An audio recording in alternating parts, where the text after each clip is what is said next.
नमस्कार साथियों, आप सभी का स्वागत है आपके अपने YouTube channel HSSC think tank पर। तो आप सभी को पता है कि हरियाणा जीके के अंदर हमारी 30 क्वेश्चन की MCQ सीरीज स्टार्ट है और डेली एक वीडियो अपलोड की जाती है और आपको वीडियो के एंड में ये बताना है कि आप 30 क्वेश्चनों में से कितने सही कर पाते हो। आशा करता हूं कि जो मैं आपको कंटेंट दे रहा हूं वो एग्जाम रिलेटेड आपको काफ़ी पसंद आ रहा होगा और ये जो भी क्वेश्चन आपके साथ डिस्कस किए जाते हैं साथियों, ये कहीं ना कहीं HSSC अपने एग्जाम में पूछ चुकी है। तो इन 12-13 मिनट में आपकी अच्छी रिविजन हो जाती है साथियों डेली। अगर आप वीडियो को 2 की स्पीड में भी करके देखते हो तो आपकी अच्छे तरीके से रिवीजन हो जाती है। 6-7 मिनट में आपको 30 क्वेश्चन डिस्कस हो जाते हैं आपके साथ। तो आपको चैनल को ज़्यादा से ज़्यादा सब्सक्राइब करना है, वीडियोस को लाइक करना है और अपने साथियों के पास शेयर करना है। तो बढ़ते हैं आज के हमारे पहले क्वेश्चन की तरफ। हरियाणा भारत का कौन सा राज्य बना?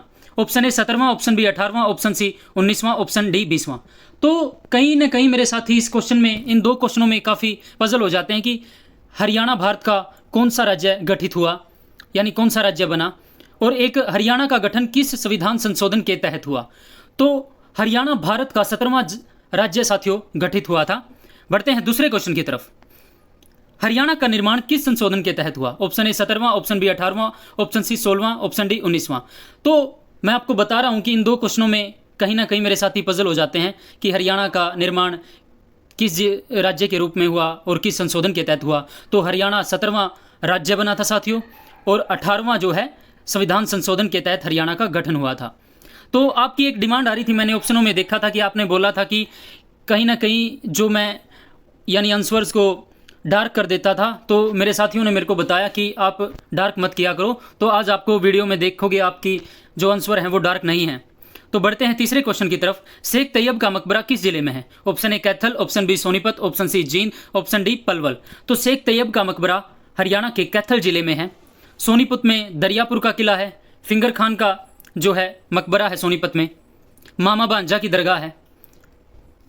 फिंगर खान का मकबरा आप इस ट्रिक से याद कर सकते हो कि सोना फिंगर में पहना जाता है, यानी सोने की अंगूठी हम फिंगर में पहनते हैं, तो फिंगर खान का मकबरा सोनीपत में। बढ़ते हैं फोर्थ क्वेश्चन की तरफ। राज्य का सबसे पुराना आकाशवाणी केंद्र किस जिले में स्थापित किया? Option A Kurukshetra, option B Hisar, option C Rohtak, option D Panchkula. आपको पता है कुरुक्षेत्र, हिसार, रोहतक तीनों में आकाशवाणी केंद्र हैं, लेकिन सबसे पुराना आकाशवाणी केंद्र की बात की गई है तो सबसे पुराना आकाशवाणी केंद्र हरियाणा के रोहतक जिले में स्थापित किया गया। बढ़ते हैं 5वें क्वेश्चन की तरफ। रोहतक आकाशवाणी केंद्र की स्थापना कब की गई? Option A 1976, B 1978, C 1991, D 2002। तो रोहतक आकाशवाणी केंद्र की स्थापना 8 मई 1976 को की जाती है और सबसे पुराना हरियाणा का आकाशवाणी केंद्र है ये। दूरदर्शन केंद्र हरियाणा में कहाँ स्थित है? कहाँ स्थित था साथियों, क्योंकि अब वो चंडीगढ़ में शिफ्ट कर दिया गया है। जो दूरदर्शन केंद्र सुषमा स्वराज द्वारा उनका उद्घाटन किया गया था। तो आपको क्वेश्चन में ये बताना है कमेंट्स में कि वो किस जिले में स्थापित किया गया था। बढ़ते हैं नेक्स्ट क्वेश्चन की तरफ। MDU की स्थापना किस वर्ष की गई? महर्षि दयानंद विश्वविद्यालय की स्थापना कहाँ की? आपको कमेंट्स में ये भी बताना है कि महर्षि दयानंद यूनिवर्सिटी, बिल्कुल सिंपल सा क्वेश्चन है, हरियाणा के किस जिले में स्थित है? Option A 1976, option B 1986, option C 1996, option D 2006। तो MDU की स्थापना 1976 में की जाती है। आपका 1976 में 2 सन हो गए आपके, एक तो MDU और एक रोहतक आकाशवाणी केंद्र। बढ़ते हैं 7वें क्वेश्चन की तरफ। हरियाणा की माटी का पहला राष्ट्रीय दैनिक समाचार पत्र कौन सा है? ऑप्शन ए दैनिक जागरण, बी दैनिक भास्कर, सी हरिभूमि, डी इनमें से कोई नहीं। तो हरियाणा की माटी का पहला राष्ट्रीय दैनिक समाचार पत्र हरिभूमि है और इसके संपादक जो है कैप्टन अभिमन्यु है। पूर्व में हरियाणा के वित्त मंत्री भी रह चुके हैं, बीजेपी के नेता हैं, नारनून से विधायक भी रह चुके हैं। ऑप्शन 8 हिंजर बोध किसकी रचना है? Option A Garibdas, option B Surdas, option C Kabirdas, इनमें से कोई नहीं, ऑप्शन डी। तो हिंजर बोध गरीबदास की रचना है। बढ़ते हैं सूरदास की है सूर सागर, सूर सारावली, ये रचनाएं हैं। बढ़ते हैं सूरदास जी का संबंध हरियाणा के फरीदाबाद के सिही गांव में इनका जन्म होता है 1478 ईस्वी में और ये अकबर के समकालीन थे दोस्तों। बढ़ते हैं 9 क्वेश्चन की तरफ। संत कबीरदास का संबंध किस जिले से है? Option A Jhajjar, option B Rohtak, option C Hisar, option D Nuh. तो संत गरीबदास का जन्म जो है झज्जर में हुआ। बढ़ते हैं 10th क्वेश्चन की तरफ, 10वें प्रश्न की तरफ। खप्परवास वन्य जीव अभ्यारण्य किस जिले में है? Option A Jind, option B Kurukshetra, option C Kaithal, option D Jhajjar. तो खप्परवास वन्य जीव अभ्यारण्य हरियाणा के झज्जर जिले में है। खप्परवास और भिंडावास वन्य जीव अभ्यारण्य जो है आपके झज्जर में है और भिंडावास जो है आर्द्रभूमि घोषित की गई है। आपको पता है वेटलैंड हरियाणा में 2 हैं। वेटलैंड जो है पहला सम्मेलन रामसर सम्मेलन हुआ था 1971 में, तो तब से यानी वेटलैंड की सूची जारी की जाती है साथियों। बढ़ते हैं 11वें प्रश्न की तरफ। आपको कमेंट्स में ये भी बताना है कि हरियाणा की दूसरी वेटलैंड भूमि कौन सी है। बढ़ते हैं नेक्स्ट क्वेश्चन की तरफ। वस्त्र नगरी किस जिले को बोला जाता है? Option A Bhiwani, option B Hisar, option C Rohtak, option D Panchkula. तो वस्त्र नगरी आपकी भिवानी को बोला जाता है, ठीक है। बढ़ते हैं हमारे नेक्स्ट क्वेश्चन की तरफ। हिसार शब्द का क्या अर्थ है? कई बार ऐसे क्वेश्चन पूछ लिए जाते हैं साथियों, ये रिपीट भी हो चुका है, यानी प्रीवियस ईयर में एचएसएससी अपने एग्जाम्स में पूछ चुकी है। ऑप्शन ए दुर्ग या किला, ऑप्शन बी राजा, ऑप्शन सी शहर, ऑप्शन डी प्रजा। तो हिसार शब्द का अर्थ है दुर्ग या किला। हिसार शहर की स्थापना, हिसार जिले की स्थापना, शहर की स्थापना किसके द्वारा की जाती है? आपको कमेंट्स के माध्यम से ये बताना है। जो भी मैं आपको कमेंट्स के माध्यम से बताने के लिए पूछता हूं साथियों, आपको कमेंट्स के माध्यम से उनका जवाब जरूर देना है, क्योंकि कहीं ना कहीं आपसे इनका रिवीजन होता है। अगर आप कमेंट्स में अच्छे तरीके से इनका जवाब देते, वीडियो को अच्छी तरह से देखते हो, तो आप एक चीज़ नोट डाउन कर देते हैं ना, तो वो कहीं ना कहीं आपके माइंड में फिट हो जाती है वो, यानी आप कभी भी नहीं भूलोगे वो उस चीज़ को। तो 13वां प्रश्न क्या है? चिंगारा प्रजनन केंद्र किस जिले में है? Option A Kairu Bhiwani, option B Morni, option C Pehowa, option D Shahabad. तो चिंकारा प्रजनन केंद्र हरियाणा के भिवानी जिले में है, भिवानी के कैरू स्थान पर है ये। बढ़ते हैं 14वें प्रश्न की तरफ। हरियाणा विद्यालय शिक्षा बोर्ड किस वर्ष स्थापित किया गया? Option A 1966, option B 1968, option C 1969, option D 1970। तो हरियाणा विद्यालय शिक्षा बोर्ड की स्थापना 1969 के अंदर चंडीगढ़ में होती है, लेकिन 1981 में इसको भिवानी में स्थानांतरित कर दिया जाता है दोस्तों। बढ़ते हैं 15वें क्वेश्चन की तरफ। 15वें क्वेश्चन की तरफ बढ़ने से पहले साथियों, अगर आपने अभी तक चैनल को सब्सक्राइब नहीं किया है तो चैनल को सब्सक्राइब कर लें, वीडियो को लाइक कर दें, अपने साथियों के पास शेयर कर दें। कहीं ना कहीं आप सब्सक्राइब करते हो, लाइक करते हो, तो मेरा हौसला बढ़ता है कि मैं ताकि आगे से आपके लिए इसी तरह का कंटेंट आपके सामने लिए लाता रहूँ। तो ये हमारी 8वीं वीडियो है, तो 8 गुणा में 30, तो 240 प्रश्न हम डिस्कस कर चुके हैं। इसी तरह ये वीडियो कम से कम 3 से 4 हज़ार प्रश्न हरियाणा के डिस्कस किए जाएंगे। कंप्लीट आपको MCQ के अंदर हरियाणा जीके कंप्लीट करवाई जाएगी दोस्तों। 16वां प्रश्न। पित्तल नगरी किस जिले को कहा जाता है? Option A Rewari, option B Bhiwani, option C Jind, option D Sonipat. पित्तल नगरी आपकी रेवाड़ी को बोला जाता है। जगाधरी को भी पित्तल नगरी बोला जाता है, लेकिन आपको क्वेश्चन के ऑप्शन के हिसाब से टैकल करना है। तो बढ़ते हैं 17वें प्रश्न की तरफ। इंदिरा गांधी विश्वविद्यालय किस जिले में है? Option A Jind, option B Sirsa, option C Rewari, option D Panipat. तो इंदिरा गांधी विश्वविद्यालय आपका रेवाड़ी डिस्ट्रिक्ट में है साथियों। बढ़ते हैं, सिरसा में ताऊ देवीलाल यूनिवर्सिटी है, ठीक है, चौधरी देवीलाल यूनिवर्सिटी। जींद में चौधरी रणवीर सिंह यूनिवर्सिटी, इसकी स्थापना 2014 में होती है, और चौधरी देवीलाल यूनिवर्सिटी की स्थापना 2003 के अंदर होती है। बढ़ते हैं हमारे नेक्स्ट क्वेश्चन की तरफ। सौर ऊर्जा ट्रेन भारत में पहली बार कहाँ से कहाँ तक चली? Option A Delhi to Rewari, option B Delhi to Gurugram, option C Delhi to Sonipat, option D Delhi to Palwal. तो सौर ऊर्जा ट्रेन भारत में पहली बार दिल्ली से गुड़गांव के बीच चलती है साथियों। CNG ट्रेन जींद से सोनीपत के बीच चलती है। हरियाणा की पहली लड़ाई, पानीपत की लड़ाई, सॉरी साथियों, पानीपत की लड़ाई, पहली लड़ाई कब होती है? Option A 1526, B 1527, C 1528, D 1529। तो पानीपत की पहली लड़ाई 1526 ईस्वी में होती है। किसके बीच होती है? इब्राहिम लोदी और बाबर के बीच होती है। तो उसमें इब्राहिम लोदी की हार होती है। युद्ध स्थल पर मारे जाने वाला पहला शासक जो है इब्राहिम लोदी था। उसके बाद जो है दिल्ली सल्तनत पर जो है मुगल वंश की नींव डाली जाती है बाबर के द्वारा। बढ़ते हैं 20वें प्रश्न की तरफ। पानीपत की दूसरी लड़ाई कब हुई? Option A 1555, option B 1556, option C 1560, option D 1561। तो पानीपत की दूसरी लड़ाई जो है 1556 में होती है। किसके बीच होती है? अकबर व हेमचंद्र विक्रमादित्य के बीच होती है। हेमू जो है इसने 14वीं जो है विक्रमादित्य की उपाधि धारण की थी, और ये अंतिम विक्रमादित्य माना जाता है। और दिल्ली की गद्दी पर बैठने वाला अंतिम हिंदू शासक जो है हेमचंद्र को माना जाता है।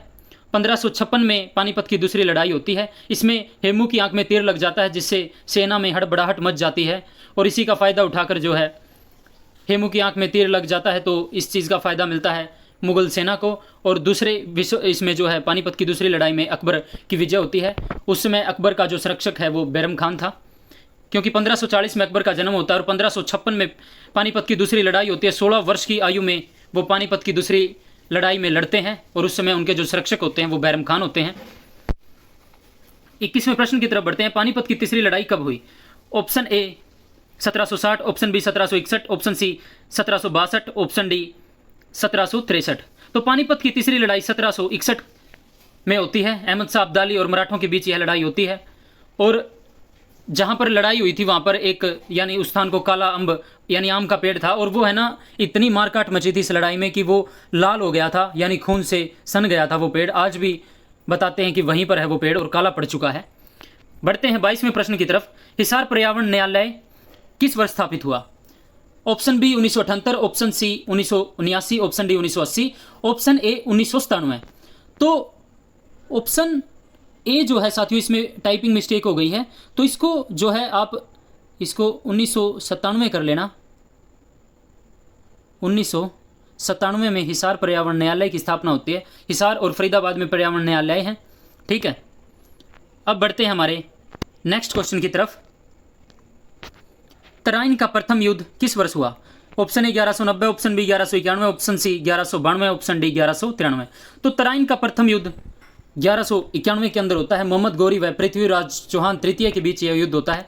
तराइन के प्रथम युद्ध में पृथ्वीराज चौहान तृतीय की जीत होती है। तो कहीं ना कहीं आपके माइंड में ये रहता है कि पृथ्वीराज चौहान वो सेकंड तृतीय इसमें पजल होते हैं, तो वो पृथ्वीराज चौहान तृतीय थे जिनके बीच यानी तराइन का प्रथम युद्ध होता है मोहम्मद गौरी और पृथ्वीराज चौहान के बीच। इसमें पृथ्वीराज चौहान विजयी होते हैं। तो साथियों, अगर अभी तक आपने चैनल को सब्सक्राइब नहीं किया है तो आपको अभी चैनल को सब्सक्राइब करना है, वीडियो को लाइक करना, अपने साथियों के पास शेयर करना है। बार बार कहना ना पड़े, आपके एक सब्सक्राइब करने में कुछ नहीं घटेगा साथियों, आपके भाई का मनोबल बढ़ेगा। आपको अपने माँ की कसम, अगर आपने भाई तो हमने चैनल सब्सक्राइब ना कराया, अगर तुम वीडियो देखने लग रहे हो और लगता हमने चैनल सब्सक्राइब नहीं कराया तो हमने माँ की नहीं लग गया भाई। 24वां प्रश्न ये है, तराइन का द्वितीय युद्ध किस वर्ष हुआ? Option A 1190, option B 1191, option C 1192, option D 1193। तो तराइन का द्वितीय युद्ध होता है 1192 में। किनके बीच? पृथ्वीराज चौहान तृतीय वर्सेस मोहम्मद गौरी, और इसमें जीत होती है मोहम्मद गौरी की, ठीक है। साथियों, आपको इस क्वेश्चन का जवाब देना है कि मैं शुद्ध हिंदी में बात करूं या प्योर हरियाणवी लैंग्वेज जान दूं, क्वेश्चन डिस्कस कर दिया होनी। तो हमने कल अपने कमेंट्स में जाके इस क्वेश्चन का जवाब देना है कि मैं हरियाणवी स्लैंग यूज़ करूं या शुद्ध हिंदी बोलूं, ठीक है। किसमें मजा आवा है तब बता दियो। 25वां प्रश्न के है, किंग मेकर किसे कहा जाता है? ये मैं 5 क्वेश्चन हरियाणवी में बोलूंगा, तो आपने देखियो आप कौन सी भाषा यानी आपने बोली ठीक लग है तो वो आपने जवाब बताना है। किंग मेकर किसती कहा जावा है? Option A Devi Lal, B Bhajan Lal, C Bansi Lal, D Manohar Lal. तो किंग मेकर देवीलाल जी को कहते हैं, चौधरी देवीलाल को किंग मेकर कहा जाता है। वो हरियाणा के मुख्यमंत्री भी रह चुके हैं पूर्व में, और भारत के उप प्रधानमंत्री भी रह चुके हैं भाई।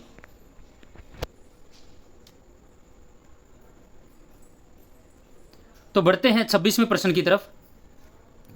हर्षचरित किसकी रचना है? Option A Surdas, option B Kabirdas, option C Banabhatta, option D Harshavardhana. तो हर्षचरित रचना किसकी है? बाणभट्ट की है। हर्षचरित दरबारी कवि था किसका? हर्षवर्धन का एक अच्छा मित्र भी था उनका। हर्षवर्धन के 3 नाटक थे हर्षवर्धन ने लिखे, नागानंद, रत्नावली, और एक था मैं भूल गया साथियों, आपको वो तीसरा नाटक जो है ऑप्शन यानी कमेंट्स में उसका जवाब देना है, ठीक है। सूरदास अकबर का समकालीन था, ठीक है। 1478 में इसका जन्म होता है फरीदाबाद के सिंही गांव में, ठीक है। इनके गुरु का नाम हरिदास व वल्लभाचार्य था, ठीक है। 27वां प्रश्न के है, जयंती देवी नगर किस जिला की कहा जावा है? Option A Jind, option B Bhiwani, option C Gurugram, option D Ambala. तो जयंती देवी नगर हरियाणा के जींद जिला की कहा जावा है। प्राचीन नाम जींद का जयंती देवी नगर है।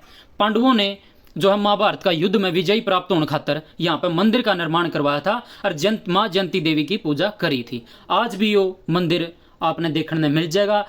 पटियाला चौक और पुरानी सब्जी मंडी के बीच में यो जो है बीच में रास्ता है, नदी का लाइक दे यो जयंती देवी मंदिर है। किसी ने आना हो भाई ने विजय प्राप्त करने खातर, किसी ने भी अपना मनोकामना, क्योंकि पांडवा ने अगर महाभारत का युद्ध में विजय प्राप्त होने करने खातर पूजा करी थी और उनकी सफल हुई थी पूजा, उनने यानी लक्ष्य प्राप्ति उनकी सफल हो गई थी, तो आपने भी भाई लक्ष्य प्राप्ति आपकी सफल हो चुका है।